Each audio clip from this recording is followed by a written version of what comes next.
In the beginning there was a paradise, a sanctuary untouched by time or sorrow, called the Garden of Eden.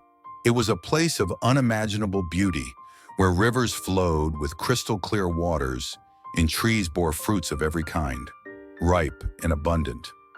In this sacred haven, God created Adam, the first man, sculpted from the dust of the earth and brought to life with his own breath.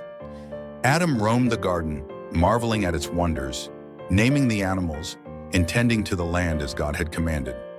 Yet despite the splendor around him, a deep yearning lingered within his heart, a longing for companionship.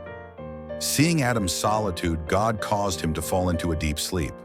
From Adam's side, he took a rib and fashioned it into a woman, Eve, a being of grace and beauty. When Adam awoke and saw her, his heart was filled with joy. "This is now bone of my bones and flesh of my flesh," he declared. Together, they explored the garden, their laughter echoing through the trees, their love pure and untainted. They were naked and unashamed, for there was no sin in their world, only harmony and peace. In the center of the garden stood two trees, the tree of life and the tree of the knowledge of good and evil. God had given Adam and Eve freedom to eat from any tree except the tree of the knowledge of good and evil, warning them that eating its fruit would lead to death. Yet amidst the perfection, a shadow lingered. The serpent, cunning and deceitful, slithered into their world, harboring a dark intent. One day, as Eve wandered near the forbidden tree, the serpent approached her. Its voice was smooth and enticing as it questioned God's command. "Did God really say, 'You must not eat from any tree in the garden?' it asked. Eve replied, 'We may eat fruit from the trees in the garden, but God said, you must not eat fruit from the tree that is in the middle of the garden, and you must not touch it, or you will die.' The serpent's eyes gleamed with mischief. 'You will not surely die,' it said, 'for God knows that when you eat of it, your eyes will be opened, and you will be like God, knowing good and evil.' Eve's gaze lingered on the fruit. It was beautiful, desirable, and the serpent's words ignited a curiosity within her.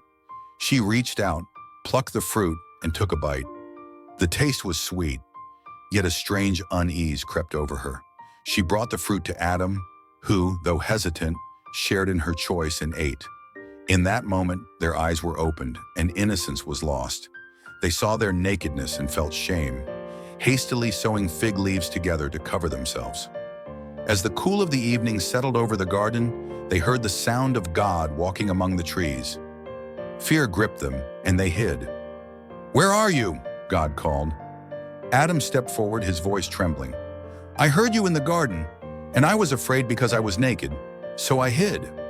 God's voice was filled with sorrow as he asked, "Who told you that you were naked? Have you eaten from the tree that I commanded you not to eat from?" Adam pointed to Eve. "The woman you put here with me, she gave me some fruit from the tree, and I ate it." Eve, in turn, blamed the serpent. God's heart was heavy as he pronounced the consequences of their actions. To the serpent, he said, "Cursed are you above all livestock and all wild animals. You will crawl on your belly and eat dust all the days of your life. And I will put enmity between you and the woman, and between your offspring and hers. He will crush your head, and you will strike his heel." To Eve, he said, "I will make your pains in childbearing very severe. With painful labor, you will give birth to children. Your desire will be for your husband, and he will rule over you." To Adam, he said, "Cursed is the ground because of you. Through painful toil, you will eat food from it all the days of your life. It will produce thorns and thistles for you, and you will eat the plants of the field.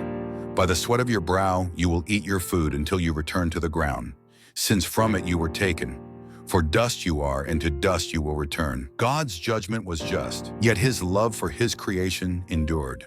He made garments of skin to clothe Adam and Eve, a sign of his continued care even in their fallen state.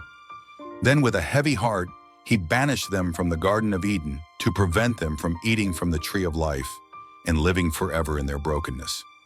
An angel with a flaming sword was placed at the entrance to guard the way to the tree of life. As Adam and Eve stepped into the unknown, a new chapter began, one of toil, pain, and longing for the paradise they had lost. Yet even in their exile, hope remained.